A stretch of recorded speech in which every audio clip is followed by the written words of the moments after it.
너무 감사합니다. 오늘 말씀의 제목이 그리하면 성령의 선물을 받으리니인데요. 오늘 우리 현동한 나무에서 정말 우리 남양주 만나교회 가운데 큰 선물을 주신 것 같습니다. 그 너무 아름다운 찬양과 준비를 굉장히 많이 하신 게 티가 많이 나죠. 굉장히 전문가적인 스킬과 또 그 화려한 어떤 그런 기교들이 굉장히 빛났던 그런 특성이었던 것 같습니다. 너무 감사드리고 우리 다시 한번 감사의 박수 드리도록 하겠습니다. 감사합니다. 네, 너무 감사합니다. 오늘 우리에게 주신 하나님의 말씀을 우리가 함께 보도록 하겠습니다.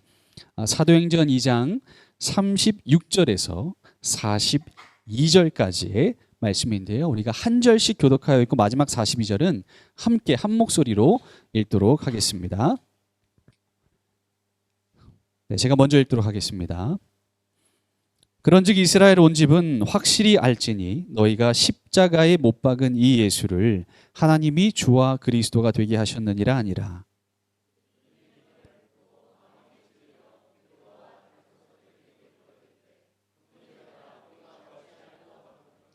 베드로가 이르되 너희가 회개하여 각각 예수 그리스도의 이름으로 세례를 받고 죄 사함을 받으라. 그리하면 성령의 선물을 받으리니.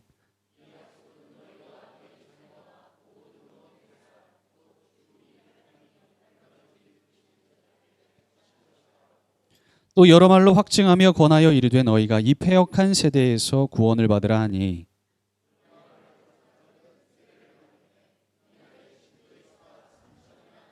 함께 읽겠습니다. 그들이 사도의 가르침을 받아 서로 교제하고 떡을 떼며 오로지 기도하기를 힘쓰니라. 아멘. 오늘 말씀의 제목은 그리하면 성령의 선물을 받으리라입니다. 여러분, 말씀에 들어가기에 앞서서 제가 한 가지 질문을 드리고자 합니다. 여러분은 성령의 선물을 받게 된다면 그 선물이 무엇이기를 원하십니까? 어떤 선물, 어떤 형태의 선물을 받기를 원하십니까? 또한 성령을 선물로 받고자 한다면 그 이유가 무엇입니까? 왜 성령을 선물로 받아야 하는가? 그 이유가 무엇입니까?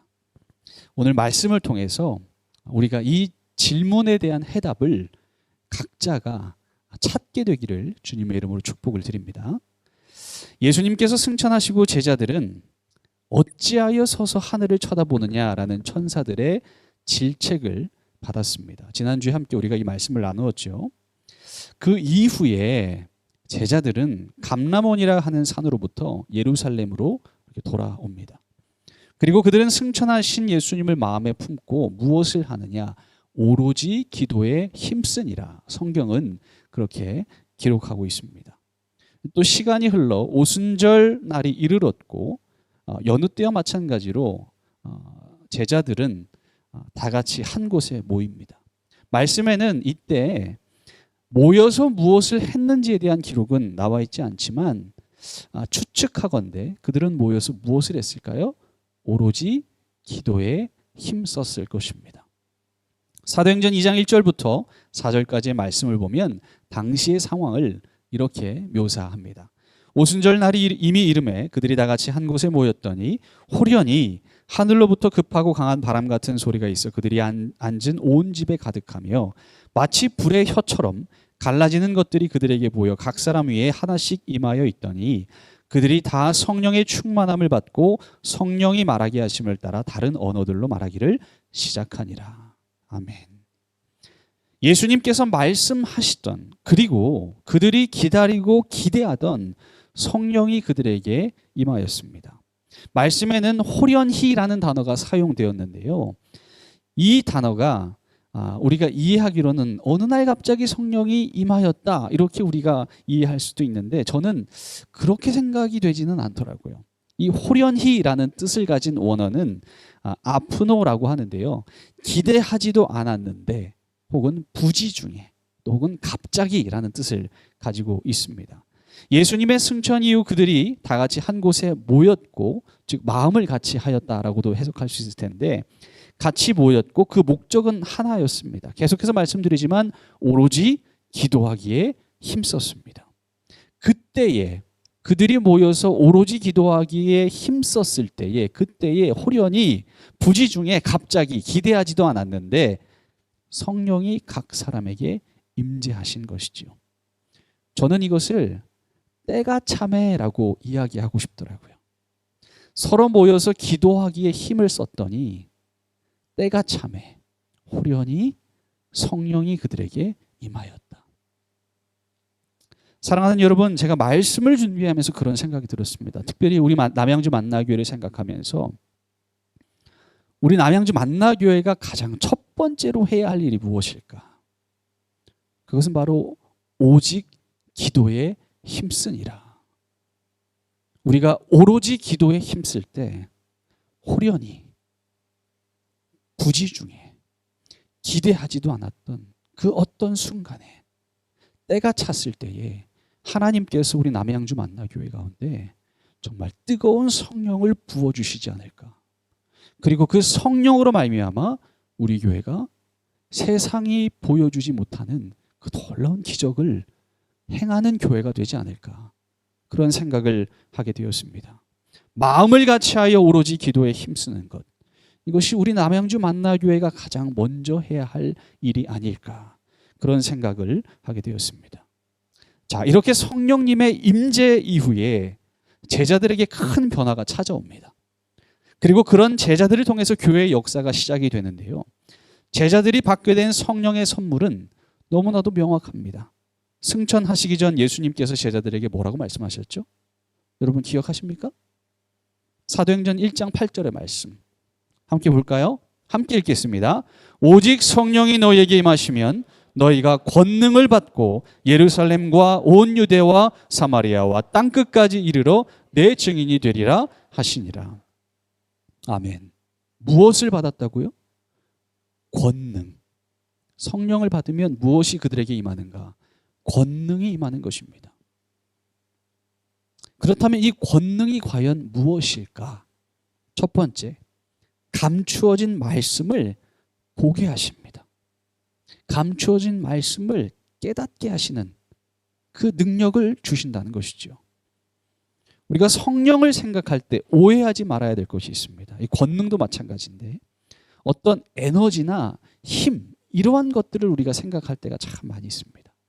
말 그대로 권능하면 그렇죠? 그런 것들을 우리가 생각할 때가 많은데 그런 것이 아니죠. 권능은 디나마이라는 그 단어에서 유래된 그 디나미스의 여성 단수 목적격으로서 뭐라고 이야기하냐면 인격을 가진 능력이라고 이야기를 합니다. 인격을 가진 능력. 근데 여러분 이해가 되세요? 인격을 가진 능력. 저는 이렇게 막 단번에 이게 무슨 뜻인지 이게 이해가 되지는 않더라고요. 근데 그 어감이 참 좋아요. 인격을 가진 능력. 흔히 우리가 권능이라고 하면 계속해서 말씀을 드리겠지만 어떤 신의 절대적인 능력. 막 정말 이 산으로 명하여서 너 일로 가 그러면 산이 막 이쪽으로 가고 어떤 그런 능력과 에너지나 힘을 생각하는데 그러한 것들이 아니라 인격을 가진 능력이라는 겁니다. 이게 도대체 무슨 말일까? 어렴풋이 개념을 알 것 같으면서도 굉장히 알쏭달쏭하죠. 디나미스 이 단어는요 고린도전서 1장 18절에도 쓰였는데 함께 말씀을 보겠습니다. 십자가의 도가 멸망하는 자들에게는 미련한 것이요 구원을 얻는 우리에게는 뭐라고요? 하나님의 능력이라. 여기서 나오는 하나님의 능력, 이 능력도 이 디나미스라는 단어로 쓰였는데 말씀에 기초하여 보면 십자가의 도는 하나님의 능력입니다. 그렇죠? 그렇다면 같은 의미로 사용된 디나미스, 성령의 임재를 통해 받게 될 권능, 이 디나미스도 십자가의 도의 어떤 한 형태라고 이야기할 수 있겠죠. 동의하십니까? 그런데 문제는 십자가의 도가 우리가 생각하는 어떤 그런 능력이냐 하는 것입니다. 십자가의 도가 무엇입니까? 말씀에 기초해 보면 십자가의 도는요 미련한 자들에게 멸망하는 자들에게는 미련한 것이라고 했습니다. 아무런 능력이 없어요. 아무런 능력이 없어 보입니다.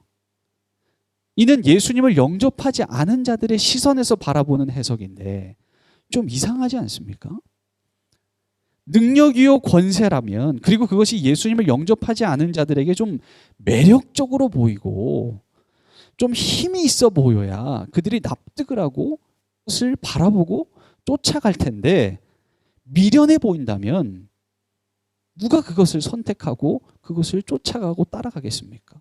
누가 그것을 바라보겠습니까? 이렇게 놓고 보니까 제자들의 입장도 조금 어느 정도 이해가 됩니다.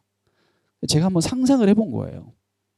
제자들의 입장에서 예수님의 말씀이 꽤나 혼란스러웠겠다. 왜 그렇죠? 다락방에서 제자들이 성령을 받기 전까지 제자들은 영생하는 자들과 멸망하는 자들 중에서 어느 쪽에 가까웠을까를 생각해 보면 멸망하는 자들, 곧 세상의 가치를 따르는 그쪽에 더 가까웠을 겁니다. 그렇기 때문에 그들은 계속해서 정치적인 메시아를 계속해서 말을 했던 것이죠. 그런 그들에게 예수님이 십자가의 도에 대해서 말씀을 하시니 솔직한 얘기로 제자들의 입장에서도 얼마나 그 말이 미련해 보일까요? 납득이 되지 않았을 것 같습니다. 사실 제자들이 상상한 메시아는 무엇이라고요?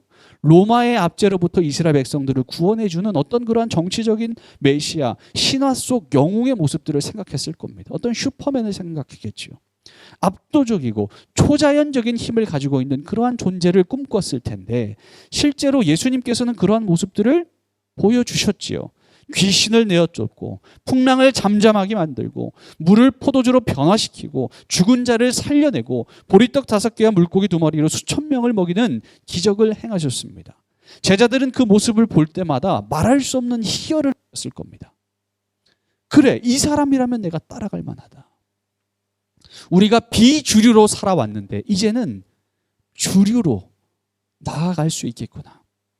얼마나 좋았을까요? 그런데 예수님께서 그런 기대를 가득 품은 제자들을 향해서 뭐라고 이야기합니까? 누가복음 18장 32절에서 33절까지의 말씀을 보면 예수님께서 제자들에게 이렇게 이야기합니다. 인자가 이방인들에게 넘겨져 희롱을 당하고 능욕을 당하고 침뱉음을 당하겠으며 그들은 채찍질하고 그를 죽일 것이나 그는 3일 만에 살아나리라 하시되. 예수님께서 제자들에게 이 말씀을 하실 때 제자들이 어떤 표정을 지었을지 여러분 상상이 되십니까? 서로 눈치를 보면서 그러지 않았을까요? 야, 저게 도대체 무슨 말이야? 예수님 왜 저러시는 거야? 아니 3일 만에 다시 살아날 거면 뭐하러 죽어? 뭐하러 핍박을 받는 거야?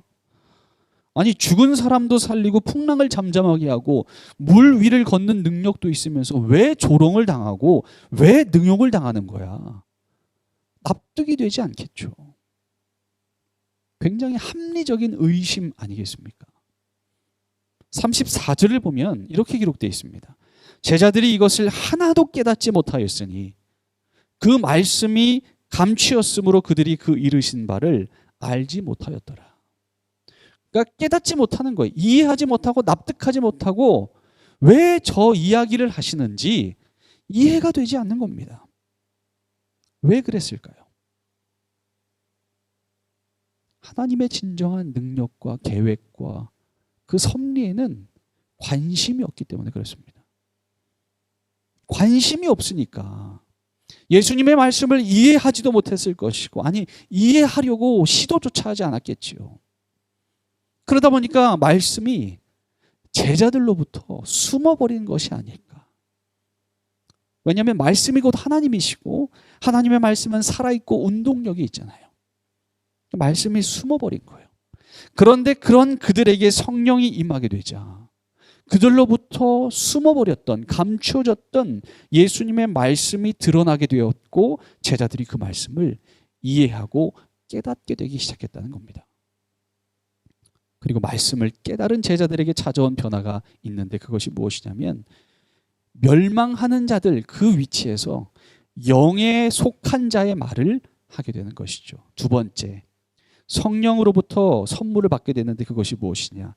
영에 속한 자의 말을 하는 사람으로 거듭났다는 것입니다. 예수님께서는 공생의 기간 중에 많은 사람들에게 하나님의 나라와 그와 관련된 크고 비밀한 것에 대해서 끊임없이 가르치셨습니다. 그리고 예수님께서는 비유를 통해서 그 내용들을 많은 사람들이 쉽게 이해할 수 있도록 하셨는데요. 예를 들면 겨자씨, 누룩, 포도원, 포도원의 품꾼, 그리고 탕자, 불의한 농부, 열처녀, 달란트, 포도나무와 가지, 정말 많은 비유들을요, 사람들이 이해하기 쉽게 이렇게 가르쳐 주셨습니다.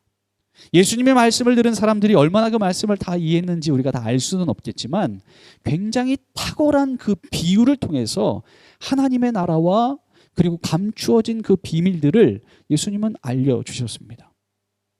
중요한 것은 예수님의 말씀을 얼마나 많은 사람들의 예수님의 말씀이 수많은 사람들에게 영감을 주었고 이전에 듣지 못했던 놀라운 말씀에 매료된 수많은 사람들이 조금이라도 더 예수님의 말씀을 듣기 위해서 수많은 군중들이 예수님을 쫓았다는 겁니다. 이게 성경에 기록되어 있잖아요. 말씀을 통해서 당시 상황을 살펴보면 예수님의 비유는 굉장히 매력적이어서 어떤 표현이 좋을까 제가 찾아봤는데 센세이셔널했습니다. 우리 축구 보면 손흥민 선수가 아주 굉장한 골을 딱 만들면 영국 해설위원들이 다 그래요. 센세이셔널하다고 막 그러는데 세상에 없는, 이전에는 듣도 보도 못한 어떤 그런 센세이셔널한 이야기들을 예수님이 해주셨다는 것이죠. 근데 문제가 뭔지 아십니까? 그 센세이셔널한 말씀을 들었던 제자들과 사람들이 이 말씀을 잘 이해를 못했다는 거예요. 여담이지만 어떤 학자들은요, 예수님이 비유를 통해서 말씀을 가르치신 이유가 청중 속에서 꼬투리를 잡기 위해서 막 이렇게 그 불의한 어떤 그런 목적을 가지고 그 안에 숨어들은 사람들로부터 진리를 보호하기 위해서 말씀을 비유를 통해서 일부러 감추었다, 뭐 이런 이야기도 하는데 뭐 그런 것까지 우리가 다 알 수는 없고요. 중요한 것이 무엇이냐? 예수님께서는 비유를 통해서 천국 복음을 사람들로 하여금 이해시키고 기억에 남도록 하기 위해서 그렇게 말씀하셨다는 것입니다. 커뮤니케이션 전문가인 황인선 작가라는 분이 있습니다. 제가 이 내용을 묵상하면서 자료를 좀 찾아봤는데요. 그분이 쓴 책이 하나 있습니다. 제목이 뭔지 아십니까? 생각 좀 하고 말해줄래? 입니다. 생각 좀 하고 말해줄래? 굉장히 제목이 통쾌하지 않습니까? 우리 아내분들이 남편들에게 자주 이런 말을 하는 것 같아요. 생각 좀 하고 말해줄래? 저만 들었나요? 네, 누군가가 막 생각나고 막 그러잖아요. 생각 좀 하고 말해줄래? 아무튼 이 황인석 작가가요, 이 책에서 이렇게 이야기합니다. 언어의 힘을 만드는 가장 좋은 방법이 뭐냐? 그게 은유라는 거예요. 은유. 그러니까 비유의 일종이죠. 비유의 하위 개념이죠. 은유는 영어로 뭐라고 하냐면 메타포라고 하는데 이 메타포의 어원은 전이입니다. 전이로서 먼 곳에 새로운 세포를 만든다라는 뜻을 가지고 있대요. 굉장히 확 와닿지 않습니까? 먼 곳에 새로운 세포를 만드는 게 은유라는 거예요. 그러니까 이런 것 같아요. 제가 여기서 뭔가를 이렇게 말을 하는데 여러분들의 마음밭에 세포를 막 새롭게 만드는 거예요. 생명력과 창조력이 그 안에 막 생기도록 하는 힘을 가진 게 바로 은유라는 것이죠. 예를 들면 이런 겁니다. 한번 들어보세요. 네덜란드의 한 거린이 기차역 앞에서 국어를 하고 있었다. 그는 시각장애인이었다. 그는 국어라는 동전통 앞에 나는 앞을 보지 못합니다. 도와주세요라고 쓴 푯말을 세워두었다. 그 앞을 지나던 한 여성이 그 푯말을 유심히 지켜보더니 그 푯말을 집어들어서 글자를 지우고 새로운 문장을 쓰기 시작했다.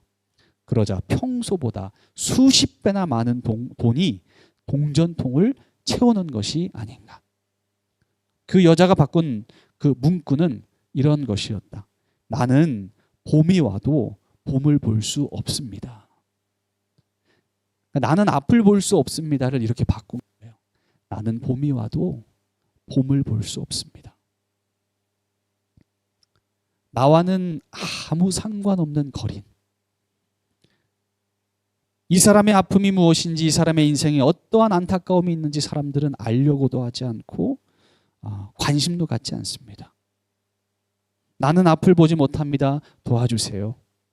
안타깝긴 하지만 이 문구가 사람들의 마음을 움직이지는 않았습니다. 그런데 나는 봄이 와도 봄을 볼 수 없습니다. 라는 이 문구가 사람들의 마음 가운데 새로운 세포를 만들어주는 겁니다. 이 사람에 대한 관심을 갖게 하고 이 사람이 얼마나 아픔을 가지고 있는지를 생각하게 만들어주는 그 힘을 갖게 된 것이죠. 똑같은 내용인데 어떤 표현을 쓰느냐에 따라서 이와 같은 힘을 갖게 되었다는 것이죠. 저는 예수님께서 비유를 통해서 사람들에게 말씀을 전해주실 때 이와 같은 능력이 임하였다라고 생각이 됩니다. 그렇기 때문에 사람들이 예수님의 말씀을 듣기 위해서 그렇게 구름대와 같이 몰려든 것이 아닐까요? 그런데 문제가 뭐라고요? 사람들이 그 말을 깨닫지를 못하는 거예요. 내가 듣고 싶은 것만 듣는 겁니다.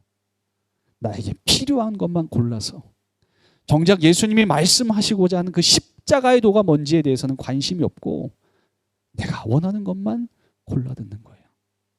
제가 말씀을 준비하면서 참 두려웠습니다. 나도 그런 사람이지 않을까. 여러분들도 그러한 모습이 있을 수 있어요.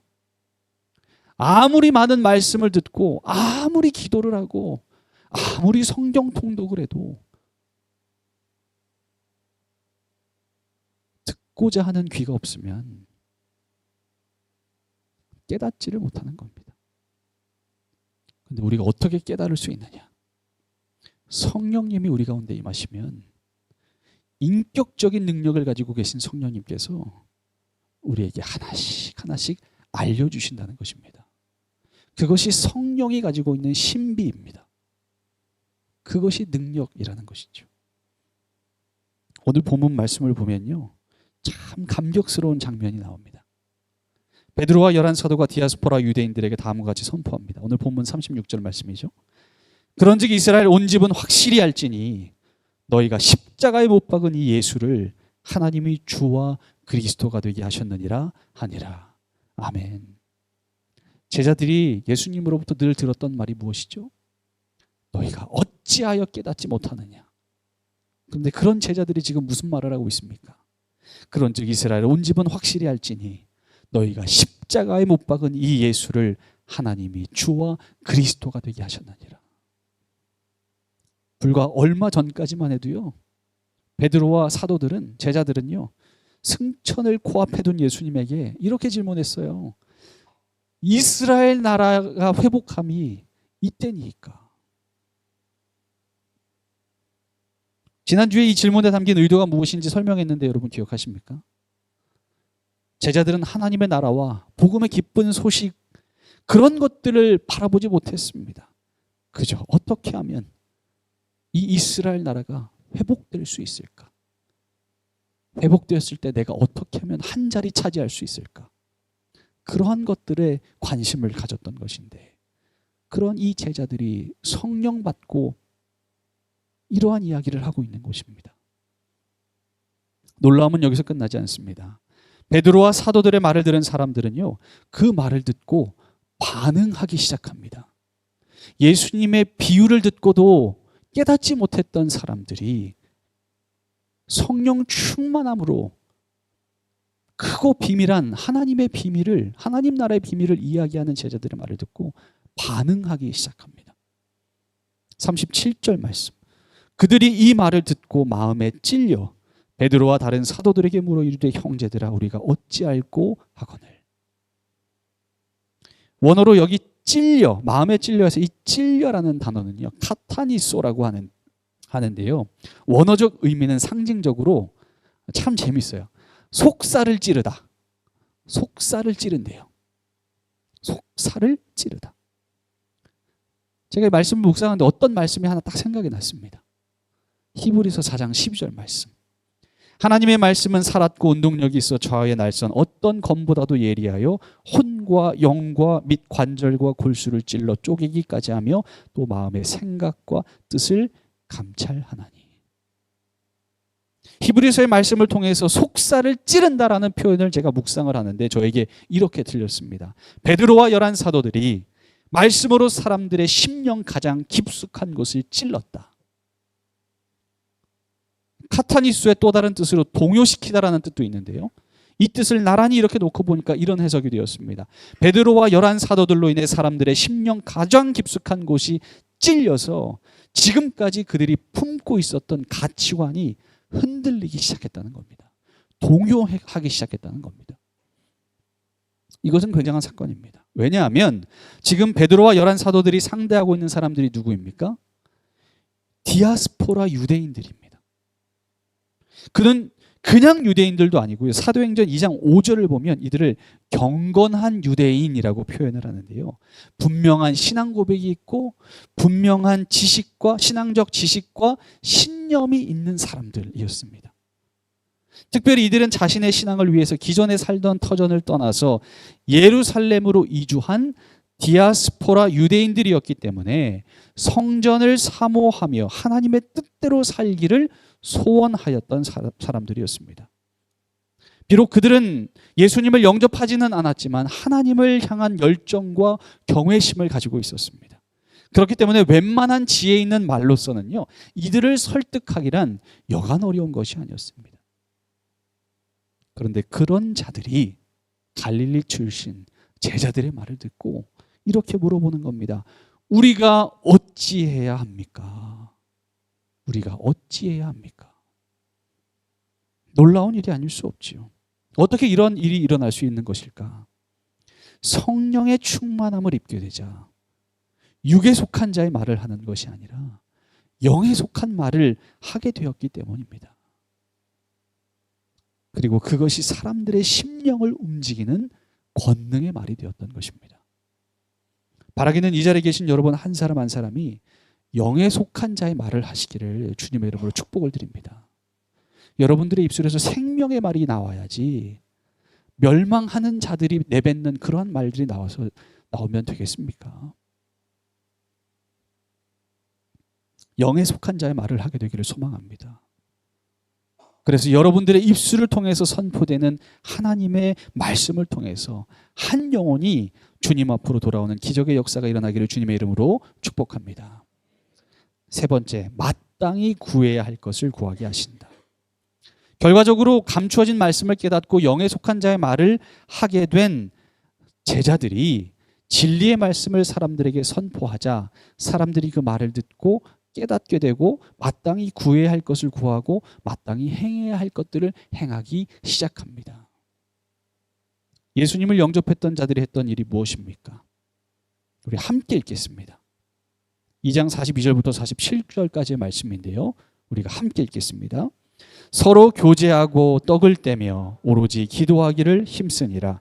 믿는 사람이 다 함께 있어 모든 물건을 서로 통용하고 또 재산과 소유를 팔아 각 사람의 필요를 따라 나누어주며 날마다 마음을 같이하여 성전에 모이기를 힘쓰고 집에서 떡을 떼며 기쁨과 순전한 마음으로 음식을 먹고 하나님을 찬미하며 또 온 백성에게 칭송을 받으니 주께서 구원받는 사람을 날마다 더하게 하시느니라. 아멘. 잘렸네요. 네. 이제 말씀을 마무리하려고 하는데요.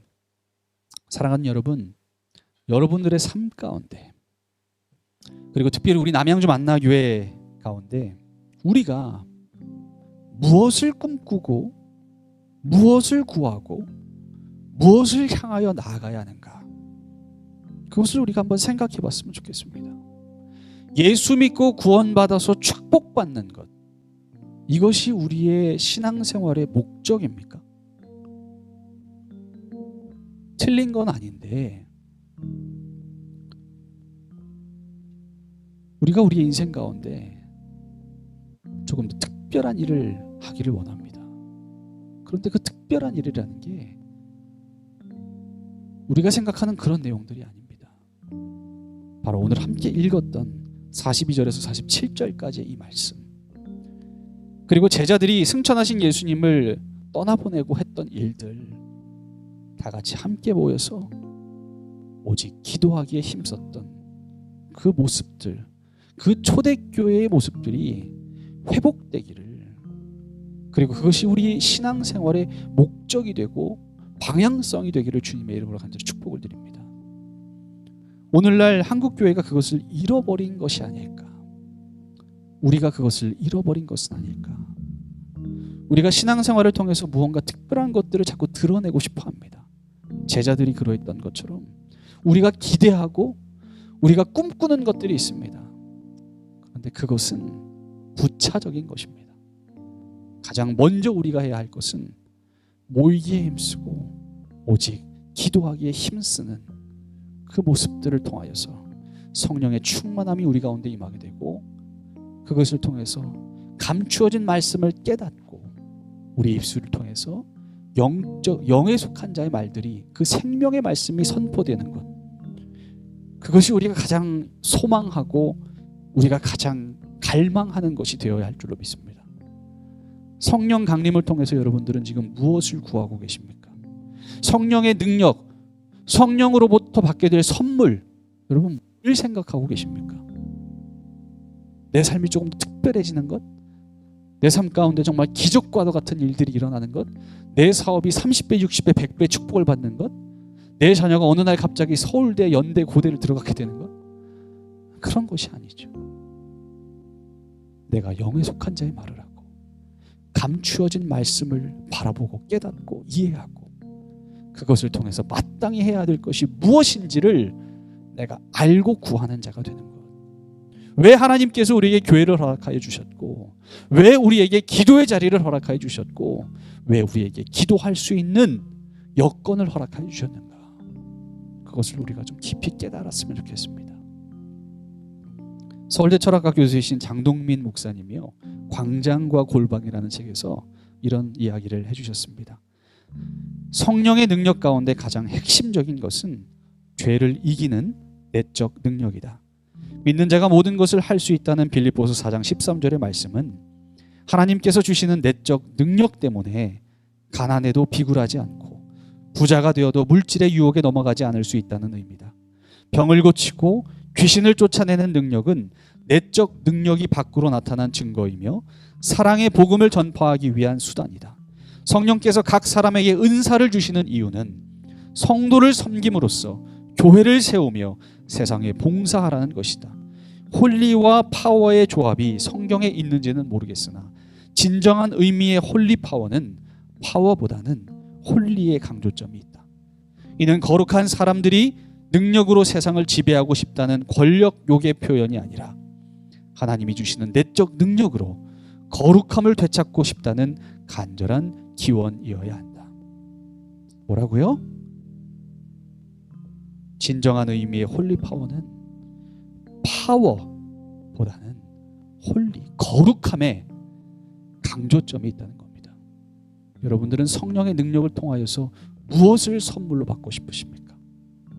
바라기는 거룩함을 회복하기 위해 하나님의 능력을 소유하게 되는 그것을 간구하는 여러분들이 되시기를 주님의 이름으로 간절히 축복을 드립니다.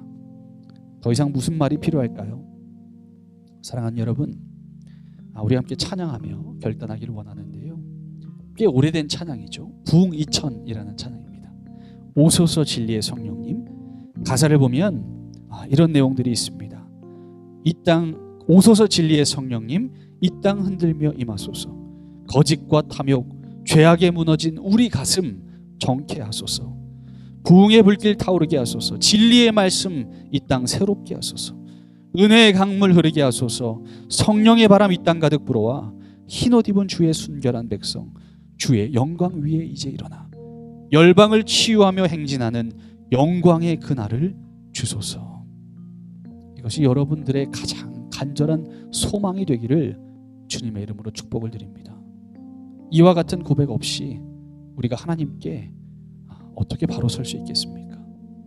하나님, 거짓과 탐욕에 무너진 우리의 가슴을, 나의 심령을 정결하게 하여 주시옵소서. 그와 같은 고백이, 그와 같은 간구함이 마땅히 우리가 구해야 할 기도의 제목인 줄로 믿습니다. 여러분 함께 찬양하시면서 여러분들의 삶이, 그리고 우리 남양주 만나교회가 이와 같은 성령의 임재하심과 성령의 충만함을 통해서 열방을 치유하며 행진하는 영광의 주인공으로, 영광의 교회로 나아가기를 주님의 이름으로 간절히 축복을 드립니다. 우리 함께 찬양하도록 하겠습니다. 오소서 진리의 성령님, 이 땅 흔들며 임하소서. 함께 찬양하도록 하겠습니다. 오소서 진리의 성령님, 오소서 진리의 성령님, 이 땅은 들며 임하소서. 거짓과 탐욕 죄악에 무너진 우리 가슴 정케 하소서. 오소서 은혜의 성령님, 오소서 은혜의 성령님, 하늘 가르고 임하소서. 거룩한 불꽃 하늘로서 임하사 타오르게 하소서. 주 영광 위에 붕의 불길 타오르게 하소서. 진리의 말씀 이 땅 새롭게 하소서. 은혜의 강물 흐르게 하소서. 성령의 바람 이 땅 가득 불어와 흰 옷 입은 주의 순결한 백성 주의 영광 위에 이제 일어나 열방을 치유하며 행진하는 영광의 그날을 주소서. 붕의 불길 타오르게 하소서. 붕의 불길 타오르게 하소서. 우리 손 들고 찬양합니다. 진리의 말씀 이 땅 새롭게 하소서. 이 고백이 나의 고백이 되기를 소망합니다. 은혜의 강물 흐르게 하소서. 성령의 바람 이 땅 가득 불어와 흰 옷 입은 주의 순결한 백성 주의 영광 위에 이제 일어나 열방을 치유하며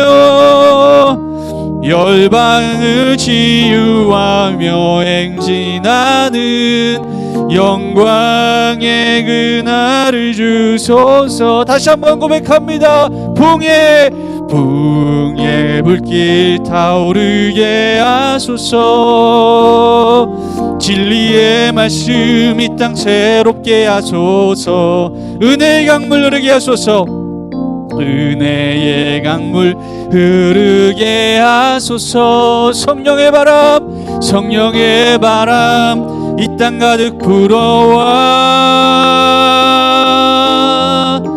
흰 옷 입은 주의 순결한 백성 주의 영광 위에 이제 일어나 열방을 치유하며 행진하는 영광의 그날을 주소서. 우리 한번 기도했으면 좋겠습니다. 하나님, 지금 이 시간 이들의 가운데 성령 하나님 임재하여 주시기를 간절히 소망합니다. 하나님, 우리가 감추어진 말씀을 깨닫게 되기를 소망합니다. 그래야 우리가 그 말씀을 바라보며 우리 입술 가운데 생명의 말씀들이 선포되기를 소망합니다. 하나님, 우리가 멸망하는 자들이 머무는 것이 아니라 육에 속한 자들이 머무는 것이 아니라 영에 속한 자들의 말을 하게 하여 주시옵소서. 그리하여 우리가 마땅히 구해야 할 것들을 구하는 하나님, 우리 한 사람 한 사람이 되도록 주님 함께하여 주시옵소서. 하나님, 우리가 해야 될 것이 무엇입니까? 오로지 기도하기를 힘쓰니라. 하나님, 우리가 성전의 오유를 힘쓰고 순전한 마음으로 오로지 기도하기에 힘쓸 때에 하나님 온 백성에게 칭송을 받고 주께서 구원받는 사람을 날마다 더하게 하실 줄로 믿습니다. 우리 남양주 만나교회 가운데 하나님 구원받는 사람을 날마다 더하게 하실 줄로 믿습니다. 하나님, 우리로 하여금 그렇게 주님께 쓰임받는 자들 되게 하여 주시옵소서. 우리 입술 가운데 생명의 말씀이 머물게 하여 주심으로 말미암아 하나님, 우리가 정말 한 사람 한 사람 그 영혼들을 구원할 수 있는 그 놀라운 일들을 감당하는 우리 한 사람이 되게 도와주시옵소서. 하나님, 우리가 주님의 이름 크게 한번 부르짖고 이와 같은 기도 제목을 놓고 기도하도록 하겠습니다. 기도하겠습니다. 주여 아버지 하나님 감사합니다. 하나님 우리가 성령의 충만함을 힘입어서 하나님 감추어진 말씀을 바라보게 도와주시고, 하나님 우리가 육에 속한 자에 머무는 것이 아니라 멸망하는 자들에 속한 것이 아니라 하나님 영에 속한 자들로 생명의 말씀을 선포하는 하나님 그러한 주의 백성 되게 하여 주시기를 간절히 소망합니다.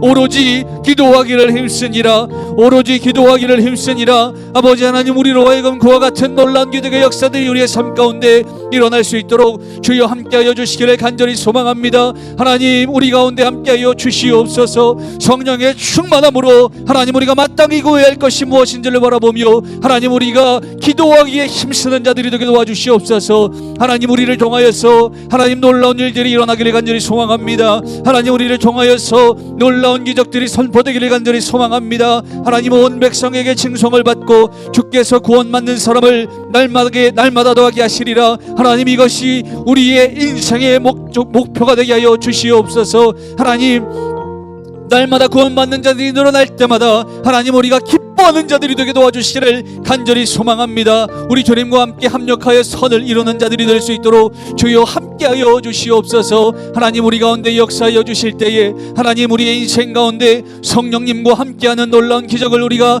반드시 경험하게 될 줄로 믿사오니, 하나님 우리로 하여금 하나님 그와 같은 하나님 간절한 것들, 하나님 그러한 거룩함을 회복할 수 있도록 하나님 우리가 그것을 구할 수 있는 한 사람 한 사람 되게 도와 주시옵소서. 아버지 하나님께서 우리 가운데 역사하실 줄로 믿습니다. 주님 인도하여 주시옵소서. 하나님께서 우리 가운데 함께 하실 줄로 믿습니다. 우리의 능력이 되시고 소망의 근원이 되시는 하나님 감사합니다. 오늘 말씀을 통해 우리에게 주시는 하나님의 마음을 우리가 깨닫게 되기를 소망합니다. 하나님께서는 우리를 향한 크신 계획이 있고 날마다 우리와 함께 하시기를 원하시는 우리의 힘이 되시는 아버지 하나님이신 줄로 믿사오니, 성령의 능력으로 감추어진 말씀을 밝히 깨달아 알게 하여 주시고, 주신 능력과 지혜로 우리의 입술을 통해 선포되는 말씀이 생명을 살리는 영의 말씀이 되게 하여 주셔서 우리 자신과 우리 공동체가 마땅히 구해야 할 것을 구하고 마땅히 해야 할 일을 감당하는 축복을 누리기 원하오니, 하나님 언제나 우리와 함께하여 주시옵소서. 귀한 예물을 주님께 바칩니다.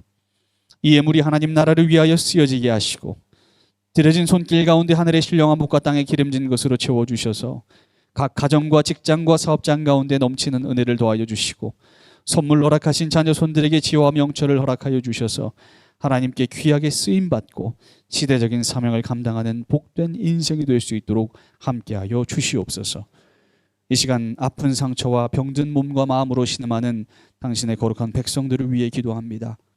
주님께서 친히 안수하여 주시사 악한 병 많은 예수 이름으로 떠나가게 하시고 건강한 몸과 마음으로 행복한 축복을 누리며 살게 하여 주시옵소서. 이제는 우리 주 예수 그리스도의 은혜와 하나님 아버지의 극진하신 사랑하심과 성령님의 감화감동 역사하심이 성령의 능력으로 교회의 기초를 바로 세운 사도들의 가르침을 따라 감추어진 말씀을 깨닫고 영에 속한 자의 말을 하며 마땅히 구해야 할 것을 구하고 마땅히 행할 것을 행하는 증인된 자의 삶을 살기로 결단한 남양주 만나교회 모든 성도들 머리 위에 지금부터 영원까지 함께 하시기를 간절히 축원하옵나이다. 아멘.